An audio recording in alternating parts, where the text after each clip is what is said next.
minggu yang ke-15 ya, jadi minggu terakhir sebelum UAS. Karena itu sebelumnya saya berikan kisi-kisinya. Jadi untuk kisi-kisi UAS basis data di sini, yang pertama adalah tentang studi kasus database trigger. Jadi Anda diberikan soal di sini. Oh ya, belum saya share. Terima kasih. Jadi di sini kisi-kisinya ada 5 topik. Yang pertama adalah tentang studi kasus database trigger. Jadi pertama Anda membuat prosedur yang menangani apa yang harus dilakukan jika trigger itu aktif. Kemudian berikutnya Anda membuat trigger yang nanti akan secara otomatis jalan pada saat terjadi sebuah event ya, yang akan memanggil prosedur yang sudah dibuat sebelumnya. Jadi model soalnya sama seperti latihan soal yang sudah dibahas di perkuliahan dengan model soal yang berbeda tentunya ya. Kemudian topik yang kedua adalah pengenalan big data dan data science. Ini sudah diberikan juga ya. Kemudian setelah itu pengenalan data warehouse, desain data warehouse, kemudian apa perbedaannya dengan data transaksional seperti itu. Kemudian pengantar NoSQL database ya dengan MongoDB, perintah yang dilakukan dengan SQL padanannya kalau kita menggunakan NoSQL seperti apa perintahnya dan sebaliknya. Kemudian yang nomor 5 topiknya adalah pengenalan data mining. Dan untuk pengenalan data mining ini ada 3 teknik yang diberikan, meskipun tidak diberikan cara bagaimana mengenerate decision tree, tapi model tree-nya sudah diberikan pengenalannya. Jadi klasifikasi dengan menggunakan perhitungan jarak ke sentroid masing-masing kelas, seperti yang sudah dicontohkan pada penggolongan serangga, apakah masuk ke candidate atau grasshopper. Kemudian untuk decision tree diberikan model tree-nya dan Anda mengklasifikasikan data baru berdasarkan tree yang ada. Kemudian hari ini saya akan memberikan tentang teknik naive Bayes ya, yang berdasarkan teorema Bayes. Nah, semuanya ini merupakan fungsionalitas klasifikasi yang paling banyak digunakan di data mining. Jadi demikian untuk kisi-kisi UAS-nya. Berikut ini saya akan memberikan materi yang terakhir. Jadi Pak, materi ini sudah ada di e-learning, tinggal Anda lihat di minggu yang ke-15. Jadi sebagai referensi saya sudah memberikan klasifikasi serangga berdasarkan 2 fitur di sini, abdomen length dan antena length. Kenapa hanya 2? Karena supaya bisa diplot di sini di ruang 2 dimensi, di mana kita menggunakan sumbu X dan sumbu Y. Sumbu X untuk abdomen length dan sumbu Y untuk antena length. Kemudian jika kita punya serangga baru di sini 5,1 dan 0,7 di sini untuk antenanya, maka kita akan menghitung jaraknya koordinat serangga baru itu ke titik pusat dari candidate dan ke titik pusat dari grasshopper. Bagaimana cara menghitung titik pusatnya? Seperti yang sudah diberikan sebelumnya, bahwa kita meletakkan semua koordinat di sini 5 serangga pada candidate ya, pada saat kita mencari sentroidnya candidate. Kemudian masing-masing sumbu di sini atau masing-masing fitur kita hitung totalnya, ketemu 35,9. kemudian 35,9 ini dibagi dengan banyaknya data. Jadi ketemu 7,18. Demikian juga dengan cara yang sama untuk antena length, kita cari totalnya, kemudian kita bagi dengan banyaknya data, ketemu 7,1. Jadi ini adalah sentroidnya Katydid, dan dengan cara yang sama kita bisa menghitung sentroidnya Grasshopper. Kemudian setelah itu untuk jarak serangga baru ini kita hitung ke sentroid Katydid dan sentroid Grasshopper, masing-masing kita bandingkan ya berapa jaraknya menggunakan Euclidean distance ya. Euclidean distance itu akar dari 5,1 dikurangi 7,18 kuadrat ditambah dengan 7 dikurangi 7,1 kuadrat ya. Jadi itu kita cari selisihnya, kita kuadratkan, kemudian kita jumlahkan dua-duanya ya. Setelah itu kita akar ya, kita akarkan, maka kita mendapatkan jarak dari sentroid Katydid ke titik koordinat dari serangga baru. Dengan cara yang sama kita mendapatkan jarak ke Grasshopper, dan setelah itu kita bandingkan yang mana yang lebih dekat ya, yang mana yang lebih kecil nilainya. Jadi yang lebih dekat itu sama dengan lebih kecil. Jadi kalau lebih kecil ke Katydid berarti serangga tadi akan masuk ke kelasnya Katydid. Tapi jika lebih kecil ke Grasshopper maka dia akan masuk ke kelasnya Grasshopper. Kemudian setelah itu kita bisa melihat bahwa jika kita perbanyak data itu dari cuma 5 saja, kita perbanyak serangga-serangga lainnya yang sudah diketahui kelasnya, maka akan membentuk fungsi geometris ya seperti ini. Nah, karena di alam itu kebanyakan dari persoalan klasifikasi itu bisa direpresentasikan di dalam visualisasi dari bentuk geometris yang indah ya, contohnya seperti ini. Kemudian setelah itu kita mengetahui di sini bahwa persoalan pigeon problem ada 3 macam persoalan. Ini sudah saya terangkan ya minggu kemarin. Misalkan di sini kita punya persoalan yang pertama. Nah, ini kelas A dan kelas B. Kelas A itu yang kotak kiri lebih kecil, kelas B yang kotak kanan yang lebih kecil. Nah, seperti itu.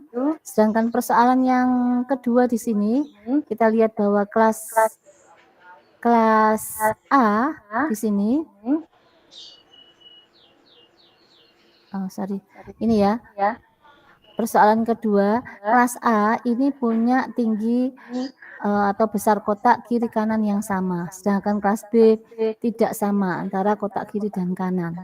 Maka kita bisa mendapatkan bahwa kotak yang atas ini termasuk kelas B karena kiri kanan tidak sama, dan yang di bawah ini adalah kelas A. Kemudian setelah itu kita punya pigeon problem yang ketiga, di mana di sini kita lihat penjumlahan dari kotak di kiri dan di kanan. Kalau dia kurang dari sama dengan 10, maka akan masuk ke kelas A, tapi kalau lebih dari 10 akan masuk ke kelas B. Nah, di sini kita bisa melihat bahwa bentuk visualisasi geometris untuk persoalan yang pertama, pigeon problem yang pertama, itu bisa kita lihat bahwa untuk Katydid, bukan Katydid.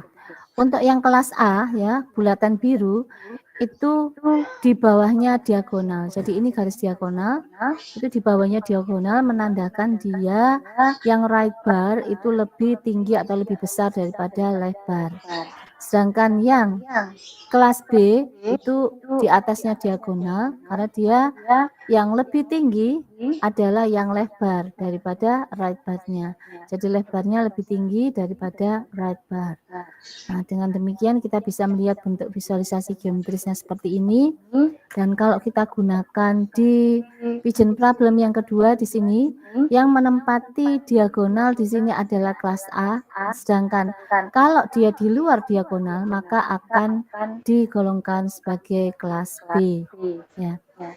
Kemudian setelah itu kita mendapatkan pigeon problem yang ketiga. Ini skalanya salah ya, kelebihan 0, jadi 0-nya dihapus ini. Jadi kalau misalkan sama dengan 10 untuk kiri dan kanan, kotak kiri kanan, maka dia akan menempati garis pembatas ini ya, yang melengkung ini. Nah, kalau misalkan dia lebih besar dari 10, maka akan masuk ke kelas B yang ditandai dengan kotak garis-garis merah. Sedangkan semua yang masuk kelas A itu kalau jumlahnya kurang dari sama dengan 10. Jadi akan berada di dalamnya lengkungan ini ya. Jadi kita bisa memberikan aturan rule untuk persoalan ini ya. Jadi persoalan ini bisa kita nyatakan misalkan seperti ini ya.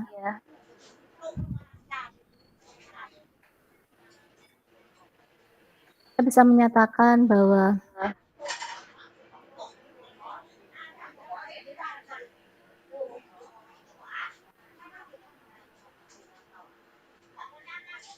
nah, di sini kita akan membuat rule seperti ini. Nah, misalkan di sini kita nyatakan A itu sama dengan kotak kiri, besarnya kotak kiri, dan B itu sama dengan kotak kanan.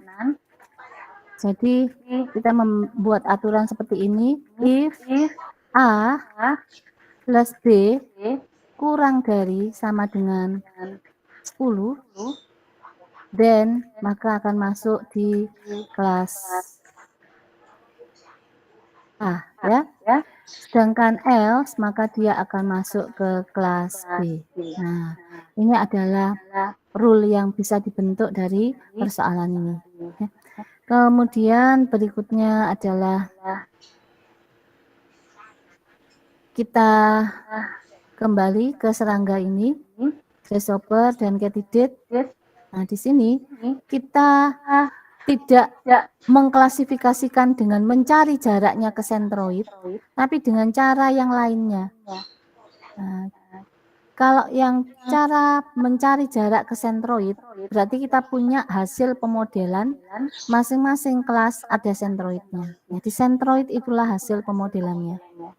Tapi sekarang kita gunakan pohon keputusan. Nah, pohon keputusan yang kita gunakan itu menggunakan decision tree seperti yang diusulkan oleh orang bernama Ross Quinlan.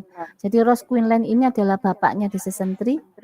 Jadi dari mana kita mendapatkan decision tree seperti yang ada di sini?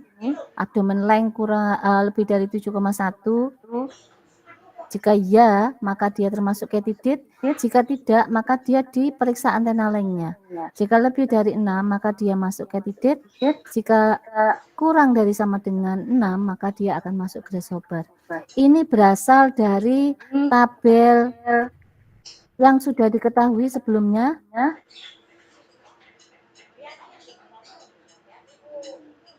Ini yang sudah diketahui. Nah, jadi decision tree tadi berasal dari data yang sudah diketahui seperti ini, di-generate secara otomatis. Tapi di sini karena pengenalan data mining, saya tidak memberikan cara generate-nya secara otomatis, karena nanti akan Anda pelajari di mata kuliah tersendiri, yaitu data mining. Jadi meskipun tidak sulit ya, gampang ya, kita tinggal menghitung entropinya, nilai entropinya. Jadi di situ kita mencari kualitas sebuah informasi yang menentukan kontribusinya terhadap keputusan dari sebuah kelas yang ada di dalam suatu tabel ya. Di sini kelasnya apakah grasshopper atau katydid. Jadi dengan mengenerate ini tabel ini ya, yang terdiri dari abdomen length dan antena length, maka kita dapatkan tree seperti yang ada di sebelahnya atau di bawahnya Pak Ross Quinlan tadi ya. Maka kita dapatkan tree ini. Sekarang tree ini terdiri dari atribut abdomen length dan antena length. Berarti dua-duanya ada di dalam tree. Bagaimana kalau kita menggunakan 10 atribut? Apakah semuanya harus ada di dalam tree? Tidak harus. Jadi mungkin dari 10 itu hanya 5 saja atau 4 saja atau 7 saja. Atau mungkin bisa juga ke semuanya ya, semua atribut masuk ke dalam tree. Nah, bedanya apa? Bedanya kalau semakin banyak atribut yang ada di dalam tree, maka pencabangannya akan semakin banyak. Jadi tree-nya semakin rimbun ya, semakin basi ya. Jadi dia semakin banyak cabangnya. Nah, sehingga di sini semua atributnya akan masuk ke dalam tree-nya.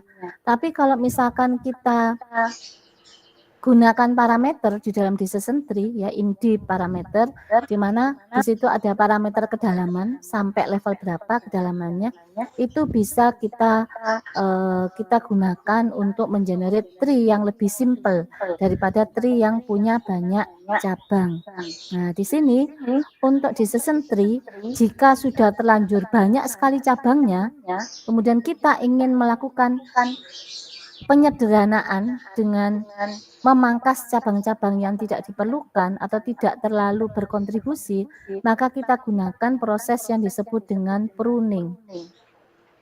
Jadi proses pruning ini pemangkasan cabang yang nantinya akan bisa membuat tree-nya menjadi lebih sederhana.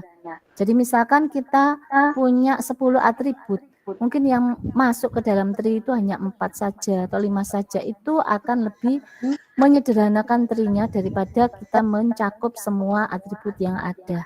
Sehingga karena itu tree-nya menjadi sangat banyak cabangnya. Nah, seperti itu ya. Kemudian bagaimana di sini kita lihat posisi dari root. Root itu adalah atribut yang diperiksa pertama kali dan berada di bagian paling atas. Di bagian paling atas di sini adalah abdomen length. Berarti bisa kita pikirkan secara logika bahwa kalau yang pertama kali ditanyakan itu berarti yang berada di dalam root itu adalah atribut yang paling berpengaruh terhadap pengambilan keputusan sebuah kelas, ya, golongan sebuah kelas. Dimana di sini kalau kita lihat bahwa untuk menggolongkan serangga itu ke Katydid atau grasshopper, pertama kita lihat abdomen length-nya. Kalau dia lebih dari 7,1, maka jelas Katydid. Nah, sekarang kalau kurang dari sama dengan, maka kita harus memeriksa bagian atribut yang lainnya, yaitu antena length. Nah, di sini kalau dia lebih dari 6, maka dia Katydid. Kalau kurang dari sama dengan 6, maka dia grasshopper. Demikian, ya. Jadi yang ada di root ini adalah atribut yang paling penting. Sekarang bagaimana kita mengkonversi dari decision tree ini menjadi decision tree ini, ya, pohon keputusan ini menjadi aturan if then rule, ya. Jadi kita konversi ke dalam if then rule. Ya. Kalau kita konversi ke dalam if then rule, maka kita bisa menyatakannya dengan di sini kita bisa membentuk jumlah aturan itu sesuai dengan banyaknya leaf di sini ada berapa. Jadi leaf itu adalah node yang tidak punya cabang di bawahnya. Node yang tidak punya cabang di bawahnya. Nah, ini dimana di sini bisa kita lihat leaf-nya ada 1, 2, 3, ya, ada 3. Jadi setiap leaf di situ bisa dibentuk aturan if then. If abdomen length lebih dari 7,1, then kelasnya Katydid. Kemudian rule yang kedua, kita tinjau bagian leaf ini. Berarti abdomen lebih dari 7,1 and antena length kurang dari abdomen length kurang dari sama dengan 7,1 and antena length lebih dari 6. Jadi rule yang kedua adalah abdomen length-nya kurang dari sama dengan 7, kurang dari sama dengan 7 and antenanya lebih dari 6. Dan kelasnya Katydid. Jadi ini untuk rule yang kedua. Sedangkan rule yang ketiga, tinggal kita modifikasi, ini hampir sama dengan rule yang kedua. Jadi untuk yang rule yang ketiga adalah jika abdomen length-nya kurang dari sama dengan 7,1, tapi antena length-nya adalah kurang dari sama dengan 6. kelihatan keyboardnya. Kurang dari sama dengan 6. Maka kelasnya bukan candidate tapi kelas grasshopper. Jadi bisa kita buat dengan rule yang seperti ini, ya. Dengan rule yang seperti ini, kita juga bisa membuat rule seperti ini, dijadikan satu semuanya. Jadi if abdomen length lebih dari 7,1 dan kelas candidate, kemudian else if ya, else if antena length lebih dari 6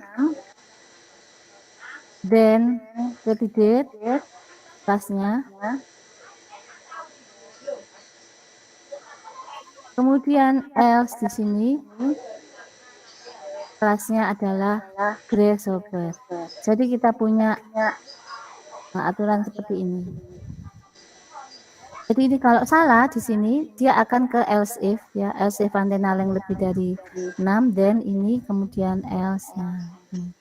Jadi ini bukan lurusnya if ya, tapi lurusnya gini.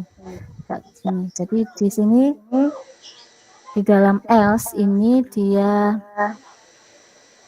bisa juga kita nyatakan seperti ini ya. Nah ini juga kita juga bisa menyatakannya seperti ini. Oke. Jadi seperti itu kita membentuk konversi aturan dari decision tree ke if then rule ya, konversinya.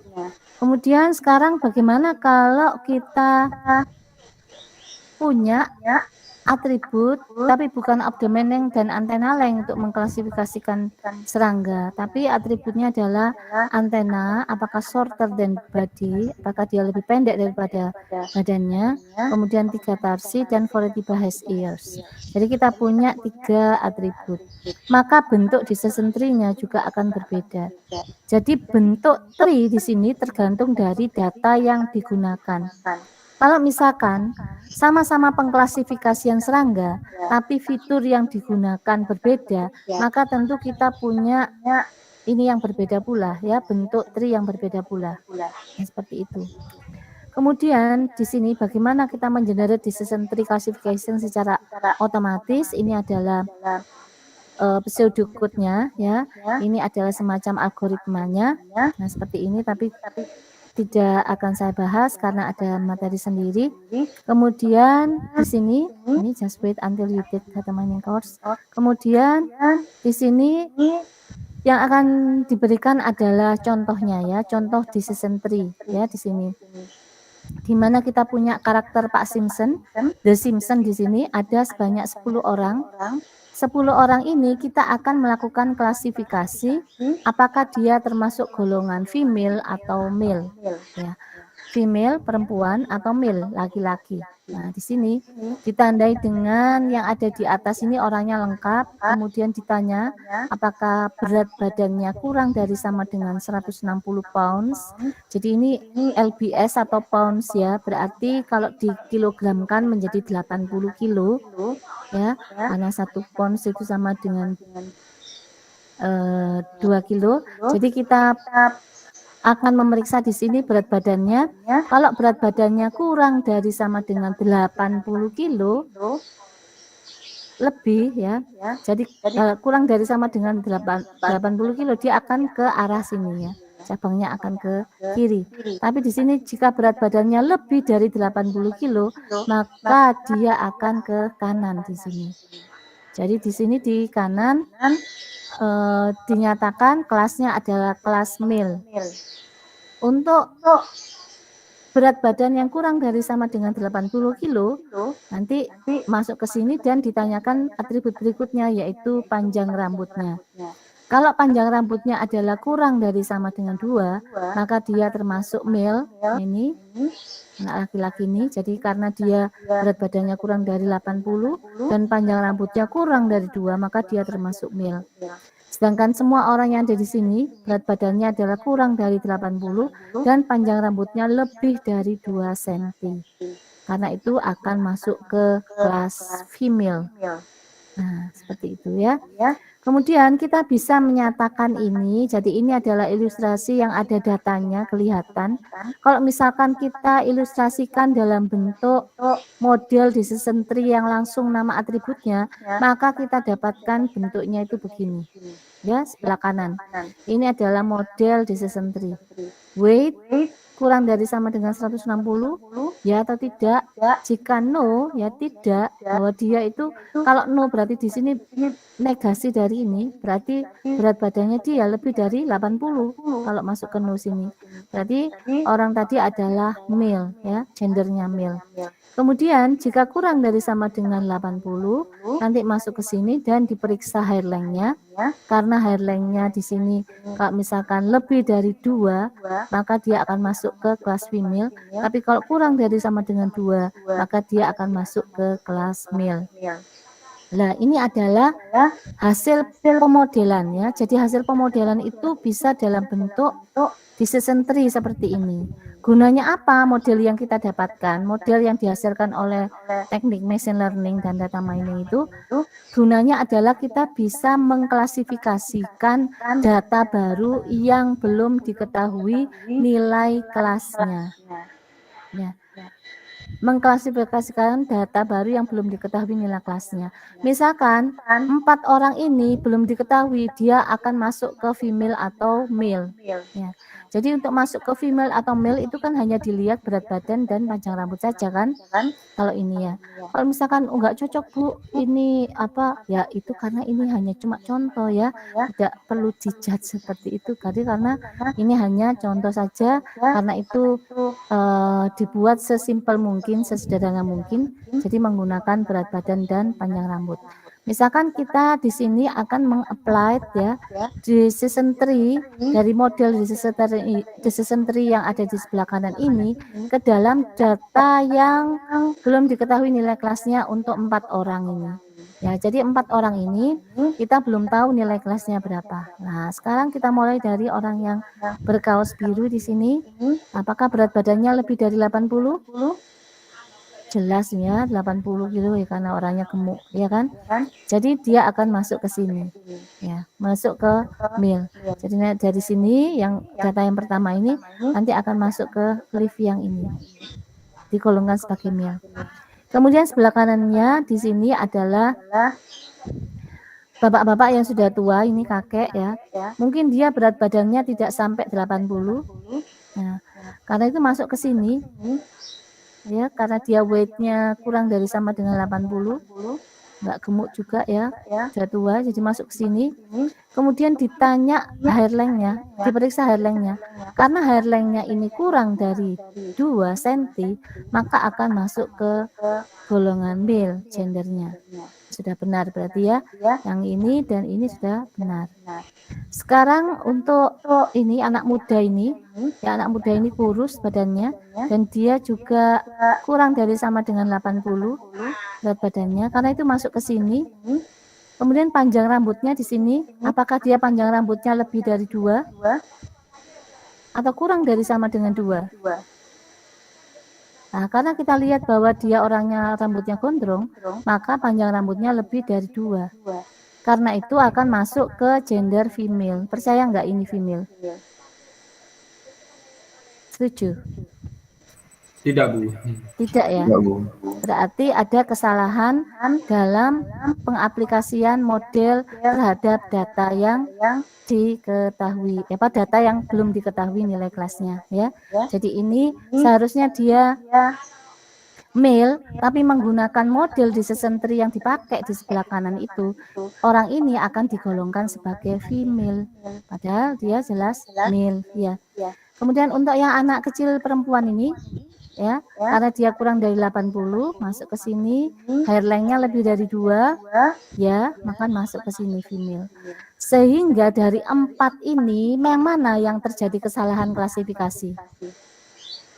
Yang data nomor 3 yang ini ya, ada kesalahan klasifikasi. Berarti ada kesalahan klasifikasinya di sini 1 kali dari 4 data yang ada. Jadi kesalahan klasifikasi itu kita bisa menghitung error rate-nya, berarti ada berapa kesalahan klasifikasi dibagi dengan banyaknya data dikalikan dengan 100%. Nih. Jadi error rate tadi karena ada satu kesalahan dari 4 data secara keseluruhan, banyaknya data kan ada 4, dikalikan dengan 100%, maka kita dapatkan error rate-nya adalah 25%.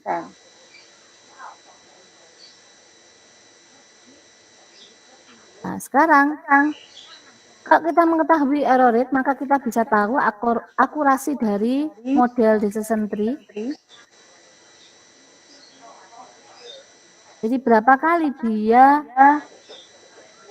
benar dalam melakukan klasifikasi, berapa kali benar dalam melakukan klasifikasi dibagi dengan banyaknya data dikalikan dengan 100%. Berarti di sini kita dapatkan akurasinya itu 3/4 kalikan 100%. Sama dengan 75%. Akurasinya 75%. Kita juga bisa mendapatkan akurasi itu sama dengan 100% jika dikurangi dengan error rate-nya. Karena error rate-nya 25%, berarti otomatis akurasinya 75%. Ya. Seperti ini. Tapi di sini untuk akurasi itu memang measurement atau pengukuran yang paling umum untuk melihat seberapa bagus model yang dihasilkan di dalam machine learning atau data mining. Tapi di sini tidak selalu tepat untuk dipakai akurasi. Kalau misalkan Anda mempunyai data yang sangat banyak sekali, di mana jumlah kelas yang ada itu misalkan hanya 2 kelas ya, yes or no. Misalnya ada satu kelas yang sangat sedikit sekali jumlah datanya, kurang dari 1%. Jadi sangat sedikit minority class, ya, kelas minor yang jumlahnya sangat sedikit sekali, mungkin kurang dari 10% atau kurang dari 1%. Maka di sini tidak tepat digunakan measurement akurasi. Kita harus menggunakan measurement yang lainnya, misalnya dengan pengukuran sensitivity dan specificity untuk mendapatkan C-index, ya, receiver operating curve, ya, jadi area di bawah ROC curve atau C-index itu lebih tepat untuk digunakan. Mengapa tidak tepat digunakan akurasi? Karena data yang sangat banyak jumlahnya, di mana ada kelas minoritas di sini, apapun metode yang dihasilkan, sejelek apapun, pasti dia akan menghasilkan akurasi yang bagus. Kenapa? Karena kan data yang berbeda atau data yang kelas yang minor kan sangat sedikit. Ya. Jadi kalau misalkan dari 1000 data hanya ada 5 kelas minor.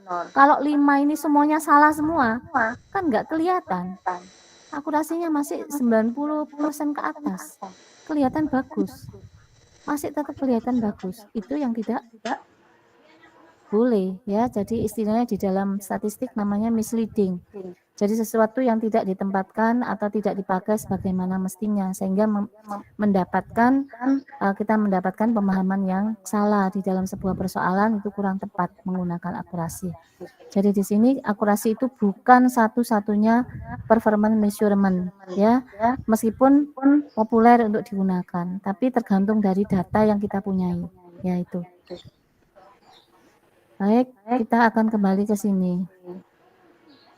Jadi di sini model tidak ada model yang 100% benar karena biasanya model itu model yang dihasilkan pasti ada kesalahannya ya. Contohnya ya ini ya, 1 salah dari 3 lainnya benar.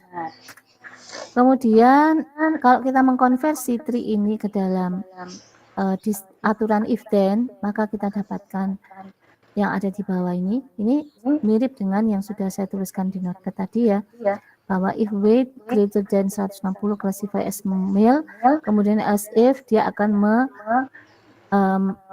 mengukur panjang rambutnya, apakah dia kurang dari atau sama dengan 2. Kalau kurang dari sama dengan 2, maka dia akan diklasifikasikan sebagai male. Tapi kalau tidak, nanti kalau else berarti dia lebih dari 2, maka akan diklasifikasikan sebagai female. Nah, ini bisa kita ganti operatornya, misalkan kita ganti hair length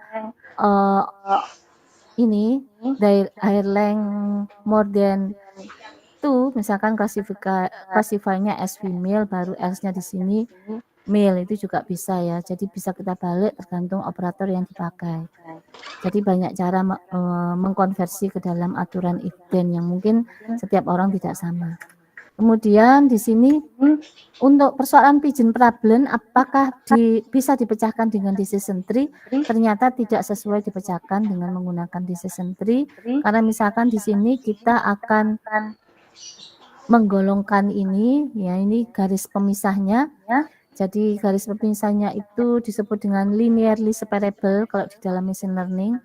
Linearly separable yang bisa memisahkan area kelas yang berbeda di sini, maka kita akan mendapatkan pencabangan yang banyak untuk pigeon problem yang pertama. Di sini deep fuzzy tree, jadi pencabangannya banyak. Demikian juga untuk yang pigeon problem yang nomor 3 dan juga nomor 2 ini useless ya, apa ya? Karena dia jelas kalau yang berada di diagonal itu adalah kelas untuk A ya, kelas, sedangkan yang lainnya dia kelas B, yang seperti itu. Jadi decision tree ini akan sulit untuk bekerja di atribut yang saling berkorelasi seperti ini. Jadi itu cara pemodelannya ya, kita bisa mengukur sentroid tadi atau kita menggunakan decision tree, dan yang ketiga di sini kita bisa melakukan klasifikasi menggunakan teknik yang berdasarkan teorema Bayes ya. Yang disebut dengan naive Bayes classifier. Naive Bayes classifier ini diusulkan oleh orang ini namanya Thomas Bayes ya. Thomas Bayes teorema ya, teorema Bayes yang diusulkan oleh Thomas Bayes di sini. Jadi classifier menggunakan Bayes theorem. Di sini adalah Bayes theoremnya. Jadi probabilitas CJ jika diketahui D. Probabilitas D jika kita menghitung kelas J, CJ, dan ini probabilitas CJ, dan di sini probabilitas D, instance D occurring. Jadi nanti kita akan bisa lebih memahami kalau ada contoh ilustrasi datanya secara langsung. Nah, contohnya di sini kita bisa melihat contohnya, ada orang bernama Drew ya, Drew itu bisa laki-laki atau bisa perempuan. Contohnya Drew yang perempuan itu Drew Barrymore. Kalau Drew Carey itu laki-laki. Jadi Drew itu bisa dimiliki namanya oleh orang laki-laki maupun perempuan ya. Sama seperti kalau di kita ada Dwi ya. Dwi itu kan ada yang nama perempuan, nama laki ya kan. Namanya Dwi. Anak kedua biasanya ya kan. Nah itu. Jadi di sini kita asumsikan kita punya 2 kelas ya, C1 dan C2. C1 itu male dan C2 female. Misalkan ada orang bernama Drew. Kita ingin tahu probabilitasnya dia, Drew itu laki-laki atau Drew itu perempuan. Berapa probabilitasnya? Itu kita bisa menyatakannya di sini. Jadi probabilitas male orang tadi probabilitasnya dia laki-laki jika diketahui namanya Drew. Kemudian ini probabilitas namanya Drew kalau dia laki-laki. Kemudian ini adalah probabilitas bahwa orang itu seorang laki-laki, dan di sini probabilitas orang itu bernama Drew. Ya. Jadi ini adalah teorema Bayes seperti ini. Dan ini gampang sekali perhitungannya, tinggal kita menghitung berapa kali terjadi dari sekian sekian kemunculan ya data totalnya. Jadi berapa kali dia muncul dengan nama Drew itu dari sekian data yang ada. Dan kita punya contoh data seperti ini ya. Jadi ini adalah nama orang dan sudah kita ketahui gendernya. Jadi ada orang namanya Drew, kita ketahui gendernya male. Ada orang bernama Claudia, female. Drew lagi female, Drew lagi female, Alberto male, Karin female, Nina female, kemudian Sergio male. Jadi kita punya list nama orang ya. Kalau Alberto, Sergio itu kan sudah jelas male ya. Karin, Nina juga jelas female atau perempuan. Nah, kalau Drew di sini ada yang Drew laki-laki, ada Drew perempuan. Nah, sekarang kita punya data orang bernama Drew yang kita tidak ketahui dia apakah laki-laki atau perempuan, karena di sini gambar wajahnya ditutupi dengan lingkaran ya. Nah, di sini bagaimana kita memprediksi Drew yang ini ya, seorang officer ya, seorang polisi bernama Drew ini, apakah ini adalah Pak Polisi atau Bu Polisi gitu ya. Jadi kita hitung berdasarkan data yang sudah ada seperti ini. Nah, kita hitung probabilitasnya dia male dan probabilitasnya dia female kalau dia bernama Drew. Maka kita mendapatkan rumus ini. Ya, P male Drew, P female Drew. Jadi probabilitasnya dia male kalau namanya Drew, dan probabilitasnya dia female kalau namanya Drew. Setelah itu kita dapatkan hasilnya, kita bandingkan mana yang lebih besar nilainya. Dan di sini yang lebih besar nilainya yang probabilitas dia female, karena ini 0,250 per 3/8 dibanding dengan 0,125. Bagaimana kita menghitungnya ini? Kita menghitungnya tadi probabilitas Drew jika dia male ya. Di sini 1/3 di sini. Nah, ini ada Drew-nya kan ada 3. Yang dia muncul male itu hanya 1, berarti 1/3. Kemudian ini Drew-nya ada 3 ya. Drew-nya ada 3. Yang muncul dia female ada 2. Oh, sorry. Ini rumusnya Drew male, Drew female ya. Ini sepertiga itu tadi ya, 1/3, ini 2/5. Jadi 2/5 itu ada female ya, ada female. Yang namanya Drew itu ada berapa jumlahnya? Kalau yang tadi ada male itu ada 3, yang namanya Drew ada 1. Jadi male-nya itu ada 3, yang namanya Drew ada 1. Karena yang belakangnya male sih, iya benar. Belakangnya male kan. Jadi probabilitas Drew garis male ini 1/3 ini. Kalau yang ini probabilitas Drew garis female. Berarti kita hitung female-nya ada berapa? Di sini ada 5. Nah, kemudian kita hitung mana yang dia Drew. Ada 2. Berarti 2/5. Nah, kemudian ini dikalikan 3/8. 3/8 itu adalah jumlah male dari semua data. Jadi 3 dari 8 total data. Kemudian jumlah female itu ada 5 dari semua data 8. 5/8. Dari sini kita mendapatkan jumlahnya ini, dan akhirnya kita bisa menyimpulkan bahwa orang ini diprediksi female. Dan ternyata memang officer Drew itu seorang perempuan ya, cantik ya kan. Jadi di sini kita akan bekerja dengan data yang lebih banyak atributnya. Dan di sini disebut dengan wither dataset ya, dataset yang populer digunakan di dalam data mining. Jadi di dalam data mining itu wither dataset seperti ini yang menentukan orang itu maintenance atau tidak dengan melihat outlook, temperatur, humidity, dan wind saat itu. Jadi outlook itu apa? Outlook itu cerah tidaknya ya, sunny ini berarti banyak mataharinya, seperti itu. Kemudian temperatur, suhu udaranya, humidity, kelembapan, wind itu berangin atau tidak ya. Wind atau anginnya keras atau lemah ya. Strong berarti berangin, ya, kencang anginnya. Kalau weak berarti anginnya tidak kencang. Nah ini, di sini kita punya data hari yang pertama sampai data hari yang ke-14. Masing-masing dengan kombinasi outlook, temperatur, humidity, dan wind. Yang nantinya dia plateletnya sudah diketahui dia di sini no atau yes. Ya. Itu ada 14 data yang sudah diketahui. Pertanyaan saya, total berapa data kalau kita cari semua kemungkinan yang ada?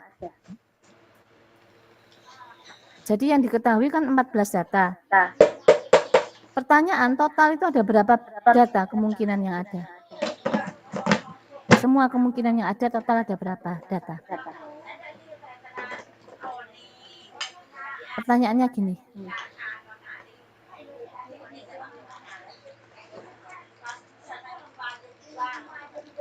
Ada yang bisa menjawab?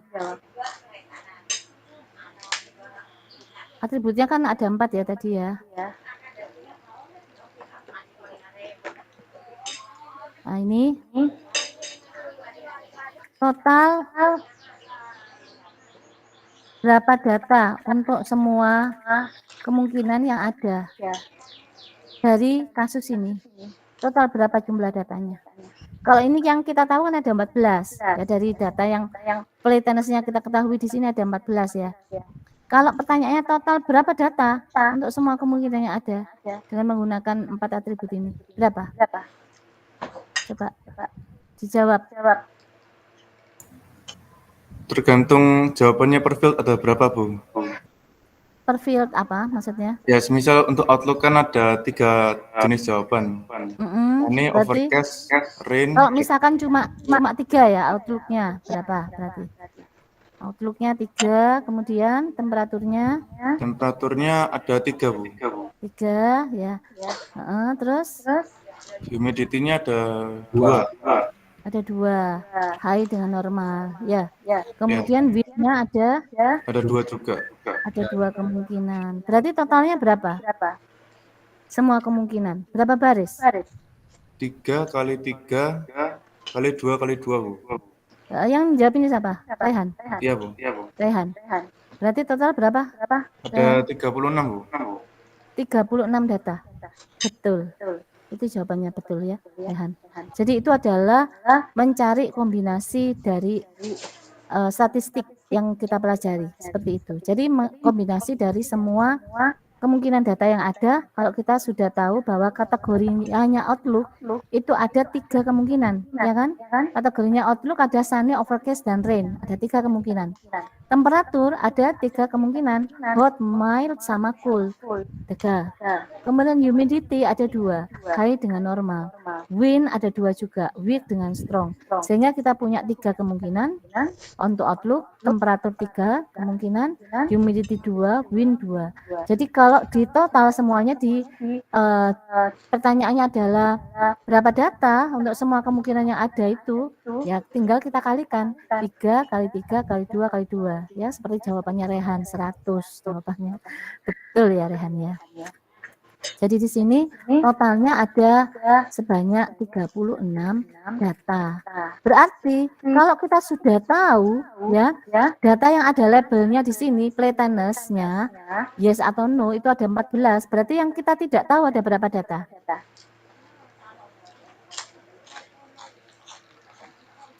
Ada 22, Bu. 22, jelas itu ya. Tinggal dikurangi ya Rehan ya. 36 dikurangi 14 yang ada di sini. Ya, berarti ada 22 data, kita tidak tahu labelnya apa. Gitu ya. Yang lainnya paham ya? Nanti jangan-jangan Raihan tok. Kok yang lainnya diem aja? Ayo. Ya Bu, paham Bu. Paham. Oke. Ini yang menjawab Bayu ya? Ya Bu, tadi menjawab kalah keras sama Rehan suaranya. Iya. Oke. Jadi ya aktif semuanya ya. Makasih Rehan sama Bayu. Jadi di sini yang kita tidak tahu itu ada 22 data. Kita tidak tahu plateletnya dia yes atau no. Termasuk data yang ada di sini yang ditanya ini. Sunny, cool, high, strong. Ada enggak di situ? Sunny, cool, high, strong di sini. Sunny, cool, high, strong. Ini sunny, cool, ini high. Ini normal ya. Sunny, cool. Enggak ada kan? Ya, berarti sunny, cool, high, strong belum ada di 14 ini karena itu ditanya di sini. Kalau misalkan outlook-nya sunny, temperaturnya cool, humidity-nya high, wind-nya strong, maka prediksi dari plateletnya yes atau no. Nah, pertanyaannya gitu. Ya, kalau misalkan di sini sunny, cool, high, strong sudah ada di sini, ya enggak ditanyakan lagi ya kan, yang dibuat pertanyaan itu kan salah satu dari 22 data yang kita tidak mengetahui atau kita belum tahu tadi. Ya. Berarti ya seringkali naik base ini sangat powerful ya tekniknya untuk memprediksi sesuatu jika data yang di learning itu cukup banyak. Tapi kalau misalkan data yang di learning ini terlalu sedikit, nah itu biasanya kurang tepat ya hasil prediksinya. Nah, kalau misalkan akurasinya itu terlalu kecil, berarti kita harus memperbanyak data yang digunakan untuk me-learning di sini. Kita memperbanyak datanya ini. Itu kalau naik bias seperti itu ya. Jadi bagaimana kita menghitung probability-nya plateletness yes pada saat outlook-nya sunny ya, temperatur cool, humidity-nya high dan wind-nya strong. Dan probabilitas plateletness-nya no pada saat sunny, cool, high, strong juga. Nah, itu terus kemudian kita bandingkan. Kalau yang lebih besar yang mana, maka dia akan masuk ke kelas itu. Nah, contohnya ini. Nah, bagaimana kita mencari probabilitas plateletness sama dengan yes? Di sini berapa kali dia muncul yes? 9 ya. Dari 14 data yang ada. Jadi yang yes di sini ada 9 dari 14 semuanya. Sedangkan yang no ada 5 dari 14 semuanya. Kemudian probabilitas win sama dengan strong. Untuk plateletness sama dengan yes itu adalah kita lihat plateletness yes-nya ada 9 kan? Ada 9. Di situ kita lihat mana yang win-nya sama dengan strong. Nah, di sini dari plateletness yang yes ini kita lihat mana yang win-nya strong. Nah, ini 1, 2, 3. Jadi ada 3 dari 9. Jadi 3/9. Nah, begitu cara ngitungnya, ya. ETC ini dan seterusnya. Sehingga kita bisa mencari probabilitas plateletness-nya yes pada saat sunny yes, cool yes, outlook-nya sunny, temperaturnya cool, humidity-nya high, dan ini wind-nya strong. Itu probabilitasnya ratio-nya berapa? Itu kita dapatkan 0,0053. Jadi sunny yes itu ini atau strong ya ini ya. Strong yes itu berarti kita dapatkan ini 0,33 di sini. Untuk menggantikan strong yes. Nah, ini 0,33 kita gunakan untuk menggantikan ini, dan ini win sama dengan strong. Untuk plateletness no itu 0,60 kita gantikan untuk ini yang terakhir di sini, strong sama lebih strong no. Ini kelihatan ya. Nah, ini jadi 0,33 itu menggantikan yang ini, 0,6 menggantikan yang ini. Sedangkan yang lainnya ini bisa Anda cari sendiri dengan cara yang sama seperti ini. Oke, jadi itu. Kemudian kalau kita sudah mendapatkan jawabannya, probabilitasnya yes berapa, probabilitas no-nya berapa, kita bandingkan dan di sini yang lebih besar adalah probabilitas no. Karena itu jawabannya adalah orang tadi tidak bermain tenis karena play tenisnya no untuk data yang tadi yang diketahui ya. Jadi pada saat Sunny Cool High dan Strong itu ya dia tidak bermain tenis. Nah, sekarang ini adalah contoh yang sudah ada jawabannya. Anda bisa menyelesaikan soal ini sebagai latihan, misalkan outlook-nya overcast, temperaturnya hot, humidity-nya high, dan wind-nya strong. Apakah dia play tenisnya yes atau no? Nah, seperti itu. Play tenisnya yes atau no. Ya, jadi itu contoh soalnya dan mungkin menggunakan dataset yang umum karena dataset yang umum itu salah satunya adalah Wither dataset, ada lagi dataset iris misalkan iris untuk menentukan golongan bunga iris yang masuk ke Virginica, versicolor, nah seperti itu. Kemudian ada banyak lagi dataset yang umum digunakan sebagai contoh ilustrasi dari metode yang ada di machine learning ya, itu nanti ya. Jadi itu semuanya kisi-kisinya ya, kisi-kisinya ya sudah saya beritahukan tadi ya, kisi-kisinya ada ya. Mana tadi kisi-kisi ini ya, database trigger, pengenalan big data data science, pengenalan data warehouse, NoSQL database, dan pengenalan data mining, klasifikasi, decision tree, dan naive Bayes. Dan sampai dengan di sini sudah saya jelaskan semuanya ya materinya. Nah, karena itu ini adalah slide yang terakhir. Kalau di next lagi kosong habis ya. Itu jadi sudah saya sampaikan semuanya. Ada yang ditanyakan dari materi yang sudah saya berikan? Cukup mudah ya, bisa dipahami ya. Ada yang ditanyakan? Nggak ada? Nggak ada kan? Nggak ada ya? Ya. Jadi semoga persiapan UAS semoga semuanya lancar mengerjakannya, mendapatkan nilai yang baik, dan jangan lupa untuk praktikumnya juga dikerjakan, dan setiap ada ini yang sudah progres yang cukup banyak diupload ya. Jadi setiap minggu akan saya lihat progresnya untuk saya nilai ya. Saya yang kemarin sudah sebelum saya mengajar saya sudah memeriksanya ya, memeriksa dari yang sudah diupload di Google Drive gitu ya. Oke, kalau tidak ada saya juga sekian dulu kuliah untuk hari ini yang terakhir ya. Assalamualaikum warahmatullahi wabarakatuh.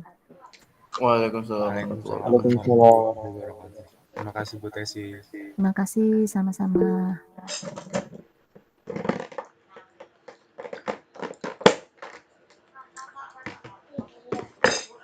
Mari. Minggu sekarang ngapain Umi?